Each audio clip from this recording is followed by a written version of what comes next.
Hello readers, welcome back to Reads with Room B with me, Room B. Today we are recording from the bandstand in Southampton. Our book today is Gumshoes, the Case of Madison's Father. We are on chapter 16 for those of you who are reading along, and the name of the chapter is Revelations. So, let's begin. Mr. Reed's home sat on the hill on the outskirts of town, a few blocks from the reservoir on Unger Street.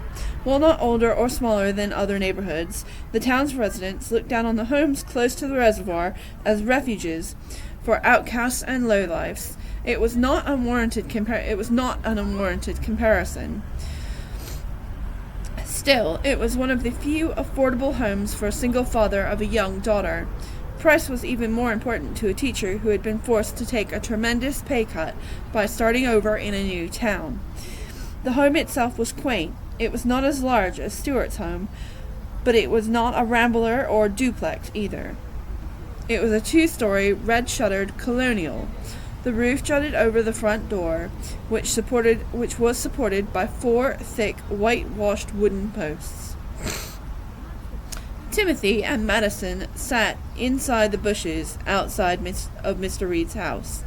The lights from the police cruisers 20 deep lit up the night as patrolmen and detectives filed in and out. Mr. Reed stood outside, scared and confused, and holding his doe-eyed 4-year-old daughter, conversing with Josiah. "I thought I would get more enjoyment out of this," said Madison.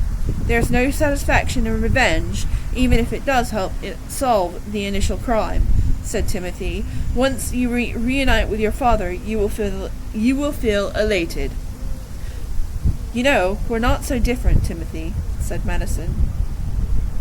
"I must admit," said Timothy, "over the past few days I've realized that we have more in common than not.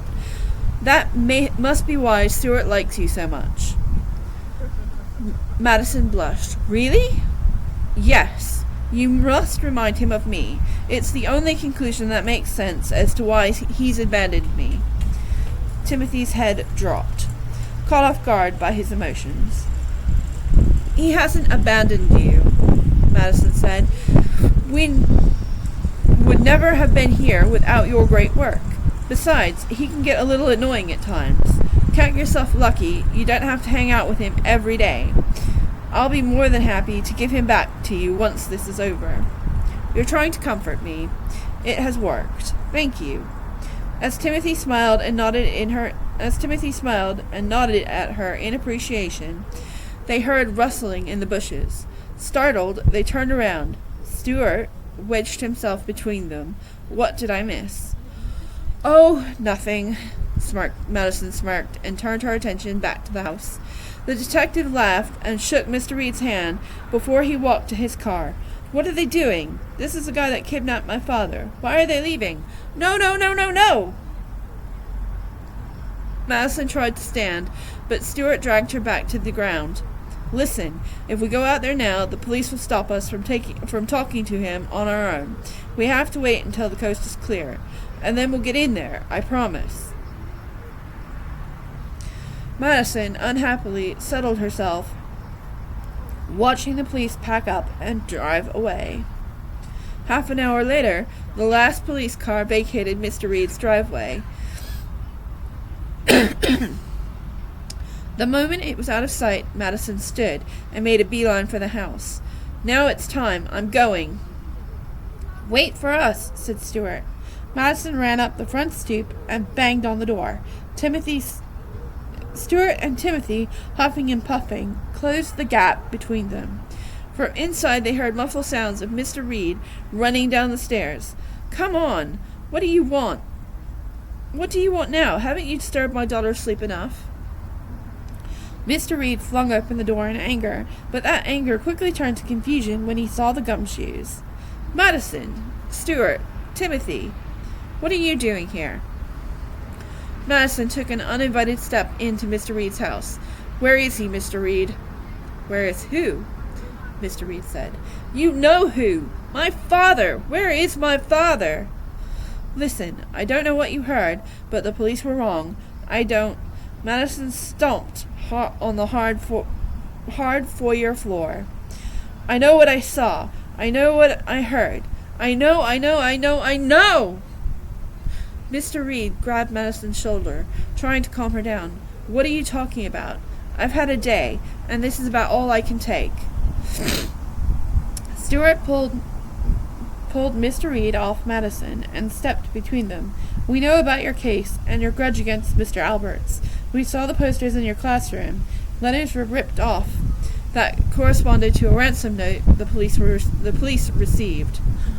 Ransom note? Mr. Reed said. The one you wrote demanding payment for the return of Mr. Alberts, Timothy said. Mr. Reed rubbed his temples. That doesn't make any sense. Actually, it makes perfect sense, said Timothy. You hit a student with your car soon after your wife left you. I found the documentation to prove it.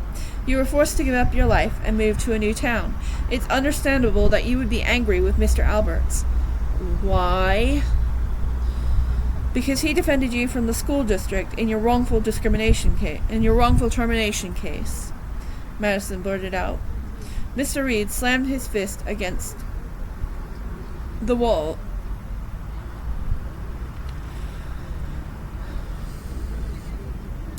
Why? Because he defended the school district in your wrongful termination case, Madison blurted out. Mr. Reed slammed his fist against the wall in protest, causing the entire house to rumble and shake. That's enough. Now, I love my wife, and I was furious at school district. That's true, but Linda made it clear that she wanted nothing to do with raising our daughter, and I would never leave Rose without a loving parent to care for her. Daddy? 4-year-old Rose stood at the top of the stairs, staring down through the metal slats on the banister. She hid something behind her back. Mr. Reed smiled at her. Yes, baby? I did something bad, Rose said. What was it, sweetheart? I took the poster pieces. Mr. Reed climbed the stairs towards her. What do you mean you took the poster pieces? We were in your classroom, and they looked so pretty. I wanted to make you something pretty, Daddy. As Mr. Reed kneeled in front of his daughter, she held up a sheet of pink craft paper for him to see. It was adorned with hand-drawn stick figures of a father and daughter holding hands, and right in the middle of the paper was a note made of the missing poster letters, and it read, I love you, Daddy. The big green L was prominently featured as the first letter in the word love. Mr. Reed stared at the letter for what seemed like 3 lifetimes before he wrapped his arms around his daughter. Madison turned to Stewart, ashamed. I think we made a huge mistake. Stewart nodded in agreement. We should go. They slowly backed out of the door and it quietly shut.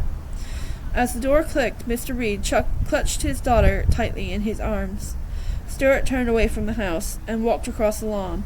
I won't lie, I feel kind of bad. Kind of really bad. I concur. All the evidence seemed to coincide with our assessment, said Timothy. But I think we should give up, guys. Everything we do just keeps blowing up in our faces. As they stepped onto the sidewalk in the front of the house, they heard a loud, gruff cough from behind them. They turned to see Stewart's father step out from the shadows. I knew if I just waited long enough, the 3 of you would make an appearance. Well, you're a detective, Stewart said. I guess that's your job. Josiah nodded. You're right. And you children, I thought it was you who put that evidence on my desk. It was too tempting a lead not to follow up on, and now I have egg on my face. I'm sorry, Dad, said Stewart. Yeah, said Timothy. We really are sorry, Mr. Greenbaum. Sorry? You know what I have to do to get a warrant? You know how much crow I'm going to have to eat?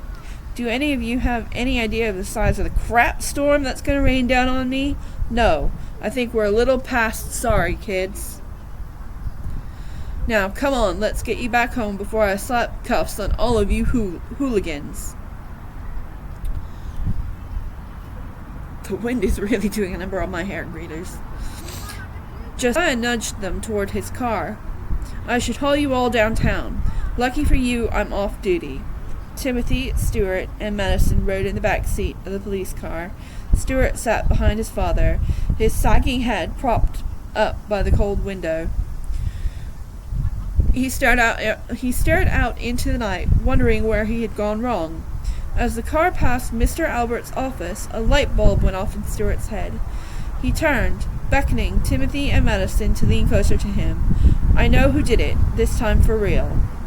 I think we're in enough trouble as it is, Madison said. If you don't want to find your father, that's fine, said Stuart.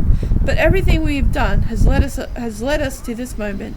If you trust me one more time, I swear you'll be with your dad before the night is over. What do you say? Josiah glanced in his rearview mirror as he drove. What are you three scheming about back there? Stuart sat up straight. Nothing. Timothy's not feeling well. He gets sick. Can you slow down a bit? Josiah grumbled as he eased off the accelerator. The car slowed to a crawl, and Stuart turned back to Madison. Well? All right, I'm in, Madison said. How about you, Tim? Well, I have been feeling a bit queasy, Timothy said. About the case, moron. Right. Well, I'm in. But how are we going to escape? These police cars don't allow you to open the back seat.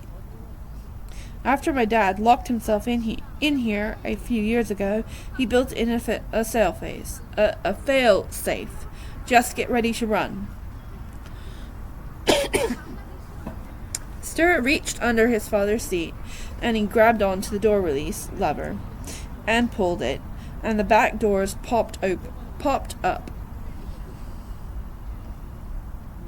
He slammed his shoulder against the door, and it opened. The added wind resistance forced the car to swerve across the road.